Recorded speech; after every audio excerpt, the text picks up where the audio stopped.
Enrique de la Madrid Cordero, secretario de Turismo. Antes que nada, muchas gracias por acudir a este programa, a este espacio. Gracias. Gracias, como siempre, Ricardo. Gracias por la oportunidad. Secretario, para nadie es un secreto que tenemos un entorno internacional muy adverso, la debacle de los precios del petróleo, la incertidumbre en la cotización peso-dólar, el embate también muy evidente antimexicano del gobierno del que ha sido nuestro principal socio tradicionalmente en lo comercial, en lo financiero durante tanto tiempo, que es el señor Trump desde la Casa Blanca, el gobierno de los Estados Unidos, pues adverso a México. En este escenario tan complejo, ¿qué cuentas está entregando el turismo? Bueno, pues yo creo que primero coincido contigo que es un escenario complicado y sobre todo por la parte que bien mencionas de un gobierno norteamericano pues complicado de entrada, que no reconoce las bondades del TLC, que han sido extraordinarias para los tres países. Una economía que también en el mundo crece más despacio y nosotros como país, aunque seamos de 123 millones de habitantes, tenemos que entender que somos parte del mundo. No, esas propuestas en donde pareciera que pudiéramos aislarnos son absolutamente, digamos, fuera de la realidad. Y en ese escenario, a pesar de ese escenario, el turismo sigue yéndole muy bien. Nos va muy bien en la parte internacional.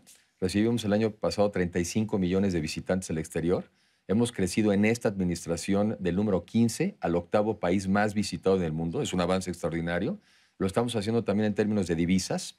Y también muy importante, los mexicanos están viajando, estamos viajando más por nuestro país. 226 millones de viajes de mexicanos el año pasado.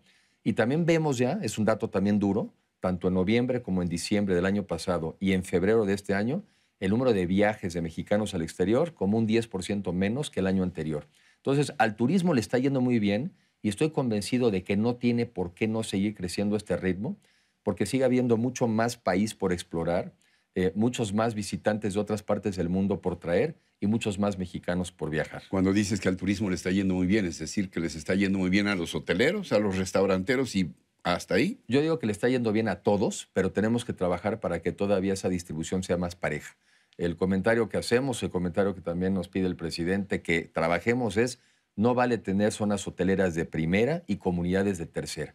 Y estoy convencido de que precisamente le va también al turismo, a los hoteleros, a las líneas aéreas, que de lo que se trata es que ese beneficio se distribuya de manera todavía más pareja en las comunidades, que tengamos comunidades... O sea, el turismo como un redistribuidor de la riqueza. Es que sí es y sí puede ser. El turismo realmente tiene un beneficio regional extraordinario. Pensemos en lugares como Cancún, que hace 40 años simplemente no existían en nuestro país. 100 personas vivían en Cancún y hoy es un lugar donde está entre 800,000 y casi 1 millón de habitantes, desarrollando una región que de otra manera no hubiera tenido otra vocación. Y sí, efectivamente, un sector para redistribuir la riqueza, para generar riqueza y distribuirla de manera más pareja. Hoy ya se sabe, hoy ya son datos también importantes, duros, que donde hay turismo hay menos marginación. O sea que también el turismo como una política de combate a la pobreza en nuestro país. ¿Cuáles dirías que son los retos en este momento más importantes para el país? Pues es que al final del día el turismo, por más que sea muchas cosas, no deja de ser un sector económico muy importante, 8.7 del PIB. 9 millones de mexicanos vivimos de manera directa o indirecta del turismo. Y de lo que se trata en un país es de buscar justamente aquellos sectores en donde las cosas vayan bien, en donde seamos muy competitivos y donde los mexicanos le apostemos. Por ejemplo, yo he tenido la experiencia directa de ver sectores como el sector agropecuario, desde la financiera rural, desde la parte del financiamiento. Y pude constatar y entender bien por qué hay sectores en donde somos muy competitivos, donde somos muy buenos sobre todo en la parte de la exportación y donde también se están generando empleo. Y también durante estos últimos años, junto con el turismo, es uno de los sectores que ha crecido más en términos económicos y de generación. O qué decir, por ejemplo, de las manufacturas, del sector de exportación en nuestro país, en donde también precisamente por el TLC y otros tratados internacionales que hemos firmado en el mundo, México ha quintuplicado sus exportaciones en tan solo desde el NAFTA para la fecha para ahora. Y son sectores en donde también crecemos más, somos competitivos. Tan competitivos somos que hemos sido uno de los temas centrales de la discusión de la política en los Estados Unidos, en donde prácticamente ahora nos dicen que somos tan buenos y tan sólidos que hasta les hemos visto la cara en ese país, cosa que es absolutamente falsa.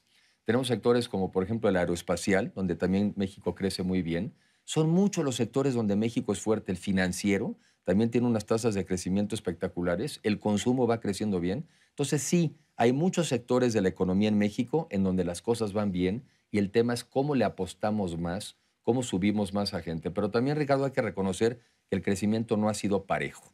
Y eso también hay que decirlo, pero hay que decirlo no solamente como autocrítica, sino para ver qué hay que cambiar. Entras a la parte de los desafíos, de los grandes pendientes del país. ¿Cuáles serían? Así, una que ha sido... Mencionaste ya la pobreza. Ha sido disparejo el crecimiento. Y lo ha sido por regiones. Si tú ves del centro hacia el norte del país, esta parte de México es la que ha logrado incorporarse al mundo, la que forma parte, digamos, de las grandes cadenas de producción a nivel internacional. Es al México al que le va bien. Hay estados durante los últimos 12 años han crecido una tasa por arriba del 5% anual. El famoso 5 que siempre queremos como país. Para todo el país. Hay estados que ya lo han hecho durante los últimos 12 años. Y hay otros estados, sobre todo al sur del país, donde crecen al 1% anual. Y ve la diferencia. El que crece al 5% anual, en 15 años duplica su riqueza, duplica su valor. Al que crece al 1, le lleva 100 años hacer lo mismo. Entonces, en México no es que no sepamos qué hay que hacer. Lo que pasa es que no todos lo estamos haciendo igual ni al mismo ritmo. Y de lo que se trata es eso, cómo incorporar a los más rezagados al crecimiento del país. Pero a ver, ¿tú aspiras a ser candidato del PRI a la presidencia de la República? Bueno, a ver, yo lo que aspiro es a hacer una opción, una alternativa. Cada partido tiene sus reglas y cada partido juega de manera diferente. Lo que uno tiene que hacer, y sobre todo cuando estás en una posición como la propia, es que por trabajo, por dedicación, por resultados, por imagen de honestidad, por cercanía con la gente, por escuchar, tienes cuando menos que aspirar a ser considerado una alternativa y una opción. Ya los mecanismos a través de cómo se decide, pues ya no dependen de ti, pero por lo menos lo que tú estás obligado es a trabajar para ser una opción. Y en eso es en lo que estamos trabajando. Y una opción sobre todo, ¿para qué? Para continuar con un modelo en México que te lleve al progreso. Porque hoy en día lo que está en juego no es como en el pasado, izquierdas o derechas. Lo que está en juego es o avanzar y progresar o regresarse al pasado. Un pasado que te venden, en el mundo entero te lo venden. Pasó lo mismo en Francia, afortunadamente no cayeron en la trampa. Un pasado idílico que nunca existió. En el mundo es un mundo en donde tenemos que estar integrados, por eso soy muy optimista incluso por lo que pasó recientemente en Francia, porque el debate hasta cierto punto se parece al mexicano.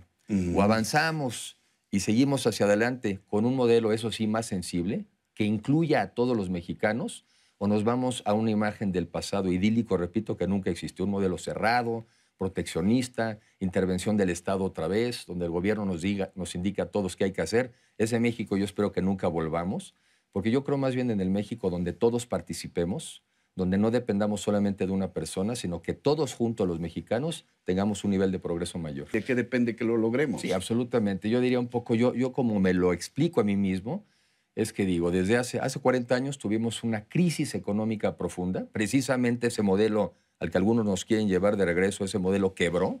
Tuvimos una crisis económica profunda en donde nos dimos cuenta que no podías vivir de un solo bien, el petróleo, vivir de la deuda, imposible, y de un Estado protector y dueño de todo. Tienes que tener una economía en donde los mexicanos todos participemos.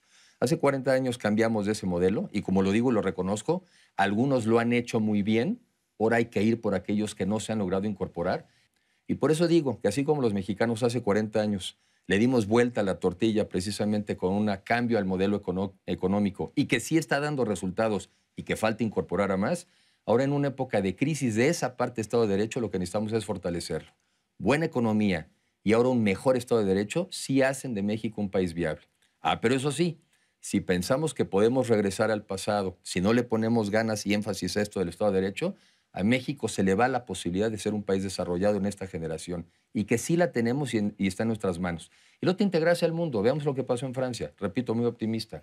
Estuvieron en una situación similar. O seguir en Europa, o seguir integrados en el mundo, seguir avanzando, usar a Europa también para que se detone el crecimiento en Francia, o regresarse a la edad de las cavernas. Los franceses, la quinta economía del mundo, decidieron que el modelo era seguir hacia adelante, pero sí con mayor sensibilidad. Me gusta la frase que dicen antes de que había que crecer para luego incluir. En México hay que primero incluir para poder crecer. Si estamos en la dirección correcta, hay que profundizar y fortalecer el Estado de Derecho. Y sí tiene México viabilidad y salida. Enrique de la Madrid, finalmente, ¿de qué te acuerdas de tu vida en Los Pinos? De eso me acuerdo. ¿Y por qué quieres regresar a vivir ahí? No, de eso me acuerdo, de eso me acuerdo. De una situación muy crítica en lo económico, una situación, yo diría hasta caótica, una sociedad muy enfrentada. Me acuerdo precisamente de un modelo que quebró, que dejó de funcionar, porque precisamente no se tomaron a tiempo muchas de esas decisiones de abrirse al mundo, de hacer la economía más competitiva, más productiva. Y lo veo ahora en perspectiva, siempre tengo ese recuerdo muy presente y veo que este país ha avanzado tremendamente. Además lo hizo en los últimos años prácticamente creciendo 50% más la población. O sea, no es un país estático donde el pastel se reparte entre los mismos. Este pastel cada vez se reparte entre más gente. Y en eso, en una visión en donde con convicción, con honestidad, con capacidad, salimos de crisis, cambiamos de modelo y el país progresó. De eso me acuerdo. Pero finalmente, déjame puntualizar. Tú estás en una posición que por lo demás sería muy legítima de ser considerado como candidato de tu partido eventualmente a la presidencia de la República. Pues mira, uno también a lo que aspira, y para combinar, uno aspira y sobre todo es uno muy consciente del rechazo que tiene también la ciudadanía hacia los partidos políticos. Uno lo que también aspira es hacer para la ciudadanía una opción creíble. O sea, yo creo en un México, como te lo he dicho, con potencial de ser un país desarrollado en esta generación. Reconozco la molestia que tiene la gente, sabemos de los rezagos que existen en muchos lugares, pero también en mi forma de ser y de estar, y así lo he vivido, también creo en dar una visión positiva de nuestro país. ¿Qué sí hemos logrado los mexicanos? ¿Qué sí hemos logrado las generaciones que nos han antecedido? Y esta generación tiene que estar a la altura de las que nos antecedieron, darle el impulso, repito, sobre todo en un tema de Estado de Derecho, de mayor equidad, de mejor distribución, y llevar a México para lo que tiene vocación. México tiene una vocación de grandeza. Y esa grandeza la tenemos en las manos, los mexicanos de esta generación, para poderla alcanzar. ¿Te gustaría aportar desde el más alto nivel? Pues me gustaría aportar desde el nivel en donde se considere que puedo hacerlo. Para eso se prepara uno, para eso también cuidas tu forma de ser, para que seas una persona también respetada, creíble, confiable. Confianza, Ricardo, es lo que yo creo que hay que devolver a nuestro país. Confianza. La falta de confianza encarece todo. Y los mexicanos tenemos que volver a establecer entre nosotros y nosotros mismos confianza. Confianza personal, saber que podemos, y confianza entre nosotros. De esa manera podemos volver a construir un México con ese enorme potencial. Enrique de la Madrid Cordero, secretario de Turismo, gracias por estar con nosotros. Este espacio se queda abierto. Gracias también a ustedes por su atención, por su compañía, pero sobre todo por su confianza, que ya decíamos que es importante.